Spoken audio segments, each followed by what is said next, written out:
అసలు ఫోన్ మీద ఫోన్ చూస్తాను ఏంటి. వీళ్ళకైతే ఫస్ట్ వచ్చింది, మాకు ఇంకా రాలేదు దోశ. ఆగం ఆకలి మట్టు మీద నొక్కకూడదే. ఫుడ్ అయితే బాగానే ఉంది, కానీ ఏంటంటే దెబ్బ పడాలి ఏంటంటే చట్నీ. మొన్ననేమో చట్నీకి డబల్ వేసుకుంటే పైసలు అవుతాడు, ఇటేమో చట్నీ ఏమో నీళ్ళు ఉందంట, కానీ సాంబార్తో అయితే మంచిగా ఉంది. ఇక వెయిట్ చేస్తున్నాము బస్ కోసం అయితే.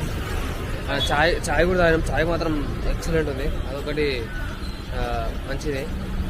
పైసలు పెట్టిన తగ్గట్టు మనకి టేస్ట్ కూడా బాగుంది.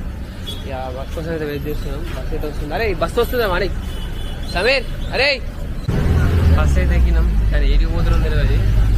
మేమైనా అది పక్కకు కూర్చున్నాం, సమీరాడు మాణికాడ చూస్తున్నాడు. ఎక్కడో ఎక్కినాం కానీ అది ఏడికి పోతుంది అనేసి అడ్రస్ ఏమి చూసుకోలేదు. అంతే ఆ ఎక్కడ తింటే అక్కడ కూడా అంతే. అంతా అయిపోయింది, బీచ్ అంతా ఎగిరినాం.